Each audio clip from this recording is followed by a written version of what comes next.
Welcome to Coruzant Technologies, home of the Digital Executive Podcast.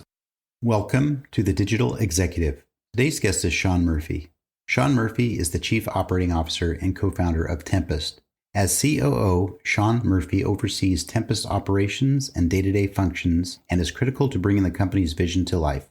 He co-founded Tempest in 2017 with a mission to make private internet search the mainstream choice, acting on his passion for promoting personal data protection. With over 20 years of experience building and scaling businesses, Sean is well placed to guide Tempest's growth and operations. In addition to his role at Tempest, he has also worked as Chief Operating Officer at Aptitude, an early-stage internet and technology company focused on engagement and monetization solutions for publishers and app developers. He has held various leadership positions at companies and startups such as CNET Networks, Huddler.com, and CBS Interactive, where he was responsible for leading and growing their operational arms. Well, good afternoon, Sean. Welcome to the show. Thank you. Good to be here. You bet. You're very welcome, and I appreciate you making the time. Again, we traverse the globe a lot of times, but luckily today you're hailing out of the great state of California there in San Francisco. So again, thank you for jumping on.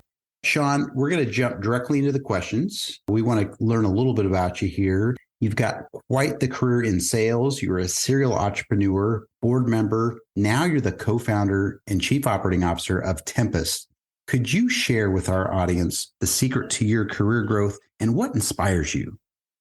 I really wish I had some amazing sounding, grandiose answer, but the reality is I would say if I try to boil it down, it would be that throughout my career, at every turn, I was constantly curious or constantly wanting to learn and constantly aware of what I was capable of, but I suppose more importantly, what I was not capable of. And that was both in the context of whatever I was doing at a given point in time, but also more broadly of, whatever industry I was operating within. I always wanted to learn something new or understand something better or gain some new skill. And just by the process of doing that, of kind of iterating my way through things, it always seemed to lead to some new opportunity, some new thing, either that I now knew how to do or that I got exposed to through that constant sense of discovery or active discovery. And so I suppose, if I were to say, hey, here's an idea or a piece of advice or what have you, it would be that. It would be that you should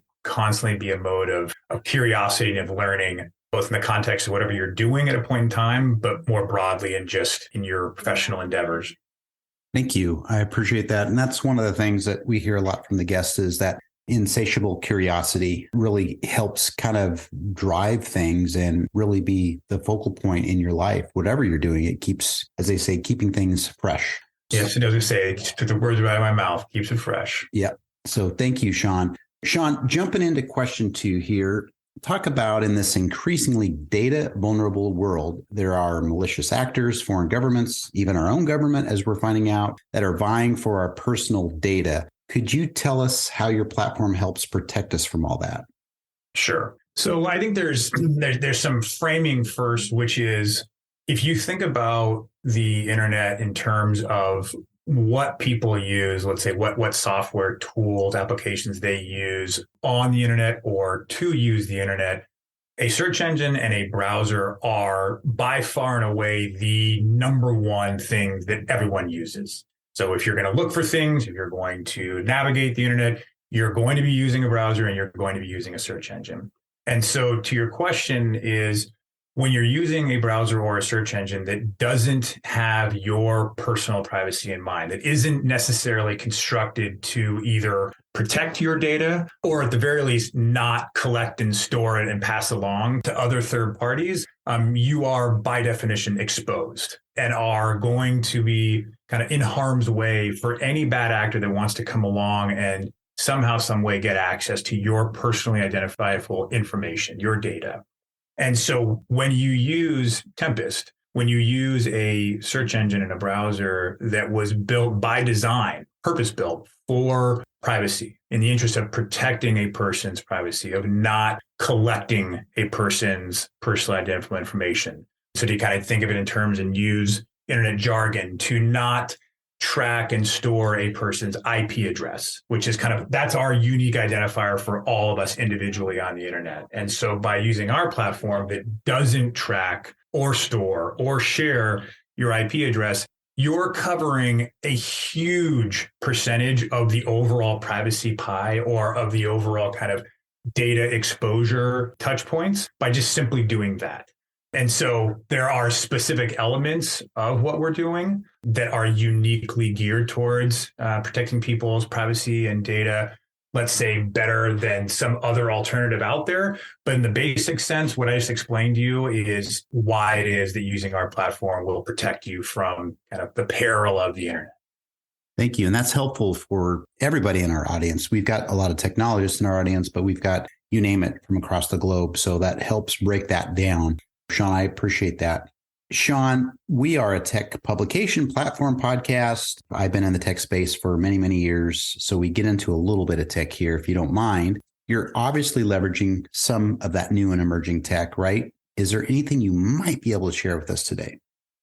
I'm happy to talk about and share anything that we're doing today, because I'll break your question down into two parts. So on one hand, you're absolutely right that we are leveraging both new and existing technologies. And I think more importantly is that we are creating our own custom and, I say, bespoke solutions around existing technologies. So for instance would be, in order to remain private within a search engine / browser experience, having something that blocks fingerprinting, that disables, or what's commonly referred to as anti-fingerprinting, built into the solution, means that a person's uniquely identifiable information is not going to be fingerprinted and then used for retargeting purposes for every single website they go to subsequent to that. And so that's something that we have created on our own in-house, that we layer on top of the kind of the core architecture that we take from Microsoft. In addition to that, we've created what we call a privacy report card. And so this is less about specific or bespoke technology and more about informing people of, hey, the website that you're about to go to has this many trackers and uses this kind of blockers and has this kind of cookies and so on and so forth. And so you start to inform the people, you inform the users of what they're about to do and where they're going and where they may be exposed to potential data gaps or potential infringements of their privacy. I think the other part is more what is the big buzzword today, and that is AI or generative AI, or the companies like OpenAI and the products like ChatGPT. That's kind of what everyone's talking about today and everybody has an opinion about. The reality is that it is so new as a technology in as far as the use cases that it can really provide for. So although we're hearing a lot about what Google and Microsoft are doing with OpenAI and Bard respectively, what can be done by, let's say, a player like Tempest, we are starting to evaluate and put people, resources onto AI to start to develop potential interactions or ad products or what have you. But as far as how that is leveraged within our existing search product, we aren't leveraging that today, because really honestly, it would be irresponsible to do so. And so it makes for great kind of PR fodder, and it's interesting to talk about, but the implications or the applications of AI within a search context, I'm not saying these are a long ways away. This isn't years. This is probably quarters. This technology is going to advance faster than anything we've seen before it. But there are not today responsible, practical use cases where you can just plug AI and say, "Oh, we're utilizing AI in our search, and it does this thing, and it's great, it's so awesome." And oh, by the way, the privacy is no big deal, because with AI coming to the fore now, privacy is going to become a much, much more challenging thing to comprehend and to combat bad actors, because the bad actor now is potentially a piece of software that has a level of intelligence that has never been seen before. And so how do you mitigate the risk around that? So it's somewhat of I suppose, a convoluted way of answering your question, because those new technologies that are the most exciting need a lot of scrutiny and a lot of kind of deep understanding of the implications, especially as it relates to people's privacy, before they are put to use at scale within something like a search engine.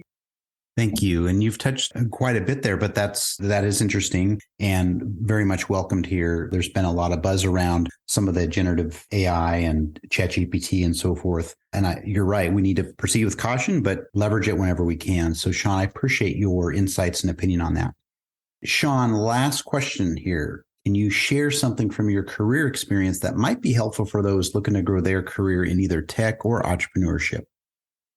I don't think that it is an oversimplification, only because I've gone through it enough times to know and versus just think that it is.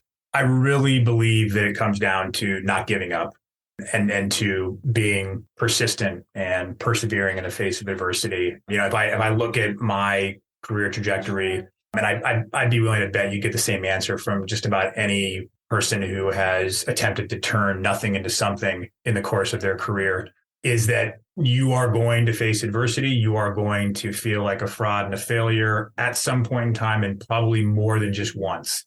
And so the key really is to find a way to keep going and persevere through those challenging times, which you can just boil it down to don't give up. But I mean, it sounds almost silly and kind of trivial, but I really do believe it comes down to that if you just keep on going and you keep finding a way to stay true to the things that are important to you, success is there. It's an iterative process. It's not a blinding, flash of light of greatness. That things just don't happen that way. So I would just say, keep rolling, keep going, and never give up if you believe in something. I think that's the best I can say to somebody. Thank you. And you're absolutely right. And your message resonates with our audience. And we hear that a lot. That's kind of I would say, a common thread in these discussions or these interviews, so to speak, about just being persistent and having that purpose to be able to muscle on through, because some days it is hard and we all know that. So thank you. Sean, it was a pleasure having you on today, and I look forward to speaking with you real soon. All right. Well, likewise, Brian, thank you for having me. I appreciate the time, and I look forward to seeing where this goes. Bye for now.